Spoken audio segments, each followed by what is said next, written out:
Good morning and welcome to the worship of God with the Delray Christian Church as we are online exploring God's Word together. There are times when life is so overwhelming that our minds can't take it all in at once. It's like a self-preservation instinct to deny the reality of what's happening. It might be something that's very good, but usually it's something that's very bad. We just can't believe it. It might be when we get the news of the death of a loved one. Or it might be that as you sit in the darkened waiting room of an hospital emergency room, you sit there, but it doesn't seem real to you. It seems like a dream that you think you will wake up sometime and everything will be just like it was, but it doesn't happen. In those times of crisis, your mind and your soul can go numb. You have a hard time hearing what people say. You don't understand simple words. Maybe you can't believe this is real. As a nation, we experienced that on September 11th, 2001. The earlier generations experienced it on Pearl Harbor Day, when a nation is under attack and we are stunned. We just simply can't believe what's going on. Or even now, as people look around and they see the disintegration of our culture and our nation, they say, I just can't believe what's going on. The storms of life blow in quickly and unexpectedly. Last week was Resurrection Sunday.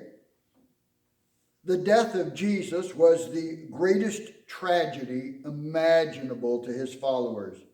Now, they had grown up in the culture and they knew what it was to be crucified. They had seen people be crucified before. They knew the horror. But they never expected to see Jesus go through this. But then it happened, and they watched him die. They were there when the body was put in the tomb. They had no expectation that he would ever come out of that tomb. That was something that just simply was not a part of what they could believe about this life. They had no experience that would prepare them for that. It was unimaginable that Jesus would rise from the dead. And when it happened, no one believed it initially. The women didn't believe it when they went to see the open tomb. They assumed someone had stolen the body. Remember, it says early in the first day of the week, while it was still dark, Mary Magdalene went to the tomb and saw that the stone had been removed from the entrance. So she came running and said, they have taken the Lord out of the tomb, and we don't know where they've put him. When the women were told by the angels, go and tell the 11 that Jesus is risen, they thought the women were crazy. Luke 24 says, when they came back from the tomb, they told the 11, but they did not believe the women because their words seemed to them like nonsense. Mark chapter 16 says, afterward, Jesus appeared in a different form to two of them while they were walking in the country. These returned and reported it to the rest, but they did not believe them either. And even when Jesus appeared to his disciples, they thought he was a ghost. They could not believe it. And so when Thomas heard that Jesus had risen and appeared to his followers, Thomas was not there for whatever reason. He said, I will not believe it. And because of that statement, it has become a common phrase in our culture to talk about the doubting Thomas. But remember, no one believed the resurrection until they saw Jesus. Today we're talking about unbelief. We live in a world that is filled with trauma and shock, and maybe we can't really even believe what is going on in the world around us. Or perhaps even today you're suffering a personal challenge that you still can't quite understand or get your head around. And if you're having a hard time with your belief, you might want to say, where is God in all of this? How do I believe in a God that allows this thing to happen? Like Thomas, Many people will deny the reality of God's presence in their lives because of the darkness that is around them. But Jesus came to shed light on our darkness. Now, if you were here this morning with us, we would read responsively some verses from John chapter 20, but I will read them for you. I encourage you to read all of John chapter 20 for context. On the evening of the first day of the week, when the disciples were together with the doors locked, Jesus came and stood among them and said, "Peace be with you." After this, he showed them his hands and his side, and the disciples were overjoyed when they saw the Lord. Again, Jesus said, "Peace be with you. As the Father has sent me, I am sending you." Now Thomas, one of the 12, was not with the disciples when Jesus came. So the other disciples told him, "We have seen the Lord." But Thomas said to them, "Unless I see the nail marks in his hands, and put my fingers where the nails were, and put my hand into his side, I will not believe." A week later, his disciples were in the house again, and Thomas was with them. And though the doors were locked, Jesus came and stood among them and said, "Peace be with you." And then he said to Thomas, "Put your finger here, see my hands, reach out your hand and put it in my side. Stop doubting and believe." And Thomas said to him, "My Lord and my God." Then Jesus told him, "Because you have seen me, you have believed, but blessed are those who have not seen and yet believed." Jesus performed many other signs in the presence of his disciples, which are not recorded in this book, but these are written that you may believe that Jesus is the Messiah, the Son of God, and that by believing you may have life in his name. The storms of life blow in quickly and unexpectedly, and they leave devastation in their path. Hurts and wounds in our lives that may take years to heal. But the worst destruction of the storms of life is when it damages or challenges or even destroys your faith. People become bitter, cynical, angry. I cannot believe this happened. I cannot believe in a God that would allow this. I cannot believe there is a God. We all have people in our lives, people that we love, people that we want to understand the truth about Jesus. But they reject the idea of God. They will not listen. They don't want to hear it. How do we get through to them?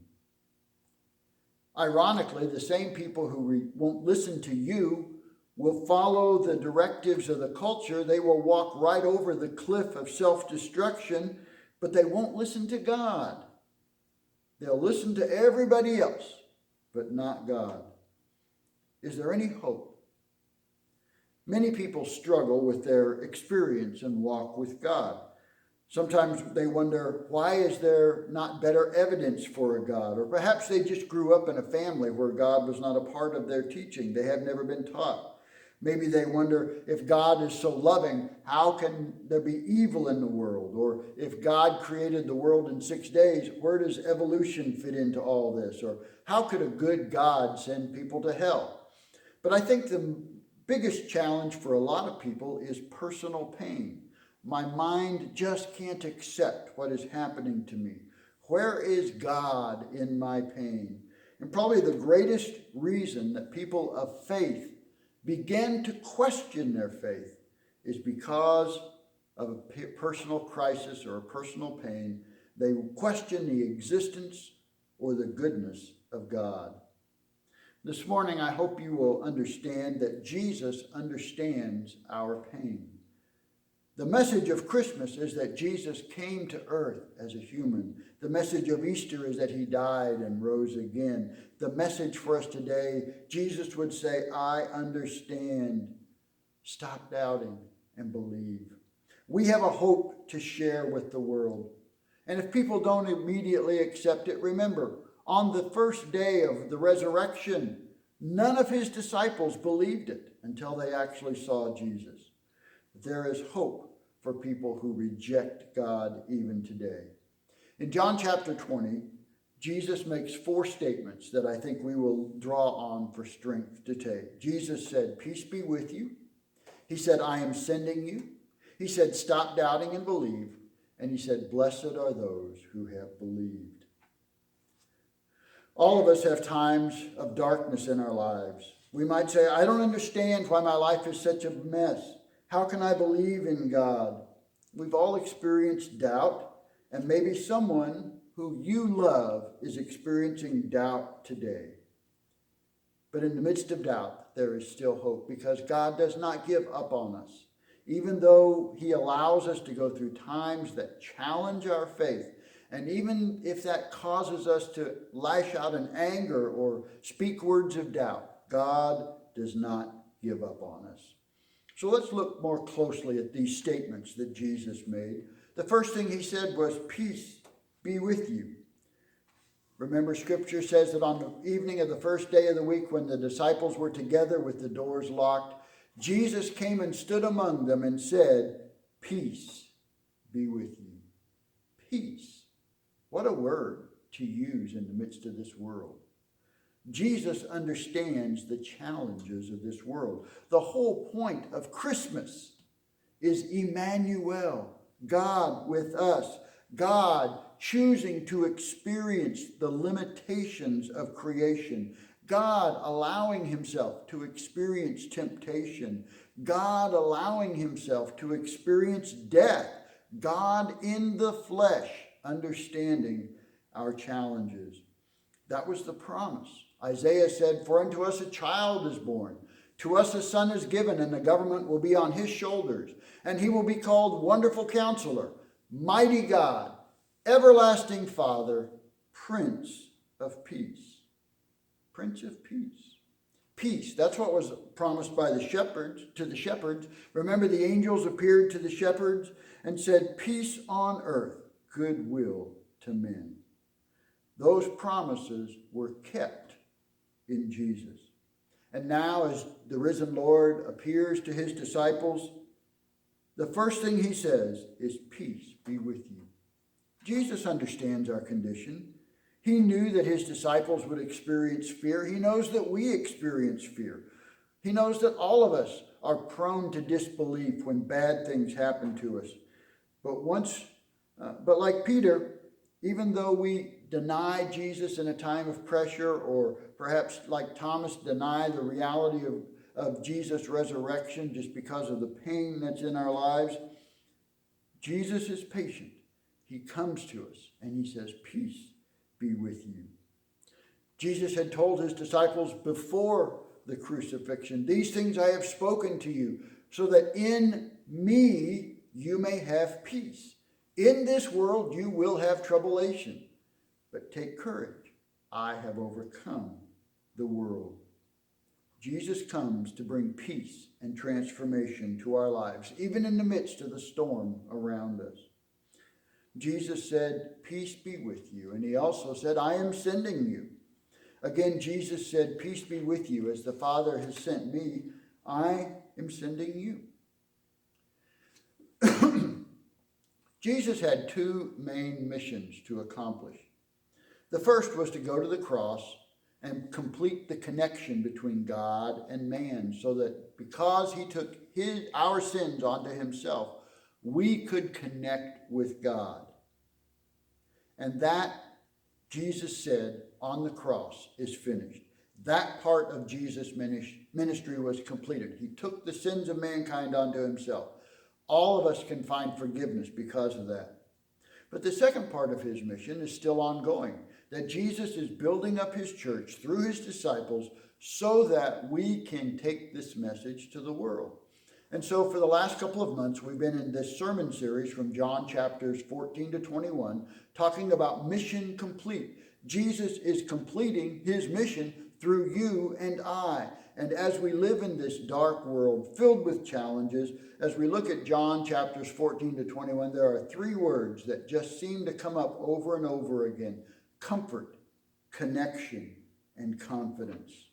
That we can experience peace and transformation so that God can use our lives to touch the world. The resurrection means that we have a truth to share, that we have something that matters, that we can rise above the mundane or the busyness of this world and show people that there is an eternity to be embraced. But not everyone is ready to accept that. Just like the disciples couldn't initially accept the resurrection of Jesus, not everyone in the world is going to accept this right away.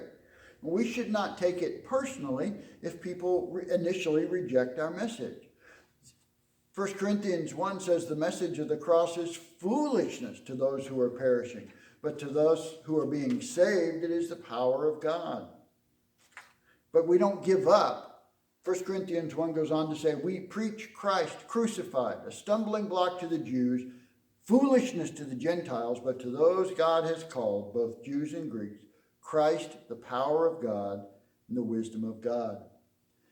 We have a message for the world, but before they will accept it, they must see that it is real in our lives, first of all. And so Jesus came. He talked to talk to Peter, to Thomas, stop doubting and believe. Now remember, we should not be surprised that Thomas had a hard time believing in the resurrection of Jesus because none of the disciples initially believed it. Thomas said to the disciples, unless I see the nail marks in his hands and put my finger where the nails were and put my hand in his sides, I will not believe. A week later, the disciples were in the house again and Thomas was with them. Though the doors were locked, Jesus came and stood among them and said, peace be with you. Then he said to Thomas, put your finger here. See my hands. Reach out your hand and put it in my side. Stop doubting and believe. Jesus came to remind Thomas of all the things Thomas had seen. Thomas was there when Jesus fed the 5,000 with just a handful of food. Thomas was there when Jesus was walking on the water. He saw the blind given sight, the lepers healed. He even saw Jesus raise Lazarus from the dead. Jesus wanted Thomas to remember all that he had seen so that he could accept and believe what was happening now. And Thomas' response was, my Lord and my God. And then Jesus told him, because you have seen me, you have believed. Blessed are those who have not seen and yet have believed. Two things that are important here. First of all, Jesus did not rebuke Thomas for calling Jesus God. That was the proper term. Jesus knew that Thomas was right in using the term, my Lord and my God. And then the second thing is, Thomas actually got to see Jesus, but Jesus said, blessed are those who have not seen and yet still believe. We have not seen Jesus personally, and yet we still believe. And yet there are times we still struggle. Like Thomas, we may have seen the goodness of God in our life, but then there comes a season in our life, kind of like the fall, when the leaves that were once green turn brown and fall from the trees. That's the way our faith may feel, that there are times when the brightness and the freshness of our faith gives way to darkness and despair. We go through difficult times like a winter in our spirit. But the spring always comes if our hearts are open to it. Our faith can be reborn. We remember what God has done for us. And in our own lives, we remember that even in the midst of the darkness, God has brought light. We will go through some good times. We will go through some bad times. But Jesus said, blessed are those who have believed. John 20, Jesus performed many other signs in the presence of his disciples, which are not recorded in this book, but these are written that you may believe that Jesus is the Messiah, the Son of God, and that by believing you may have life in his name. John writes about Jesus to encourage those who did not personally see Jesus and yet will still believe. See, the scriptures are written for you and for me and for the world. They tell us this truth, and we can choose to believe it. And so the scriptures tell us of 4 statements that Jesus made. Peace be with you. I am sending you. Stop doubting and believe. Blessed are those who believe. It's important that we understand the foundations of our faith because we have an enemy who wants to destroy us. Satan is the father of lies. His greatest weapon is doubt. Satan tempted Adam and Eve to doubt God's goodness, to doubt his commands. And that same approach has worked for centuries, that people doubt God's goodness in the midst of a storm. Satan says to them, "Where is your God now? Why do you believe in a God that would allow you to go through difficult times?" But we have a shield of faith. The shield of faith helps us extinguish the fiery darts that the wicked one sends against us. Our faith helps us withstand the attacks and helps us be of comfort to others who are enduring attacks as well. You see, your life is not an accident. You were created to experience and celebrate life now and for all eternity. And Christ's sacrifice and Christ's resurrection gives us hope for eternity. And in the midst of this dark world, we are a lighthouse. We are Christ's ambassadors. We shine hope for those who are struggling. The skeptics have a hard time believing this, of course. We've all gone through the times of struggle. We've all gone through the times of doubt. We should not condemn them for their struggle, but we can help them. We can show them by our own example that the doubts can give way to light. The best demonstration of God's truth is in your life. That first of all, we must experience God's peace and truth, and then it will be shown in our lives and through our lives to others.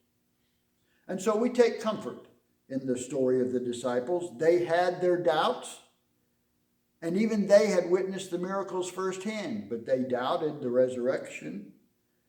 But they came to find hope when they heard the words of Jesus. And we too will find hope when we remember the words of Jesus. And we have the same choice that Thomas had to make, to believe in the risen Lord. As the Apostle John wrote, "But these are written, that you may believe that Jesus is the Messiah, the Son of God, and that by believing you may have life in his name." Jesus understands our pain. He understands our doubts. He doesn't give up on us when we struggle. Instead, he extends his hand and says, "Follow me today. Follow me. Blessed are those who have not seen and yet believe. Follow me."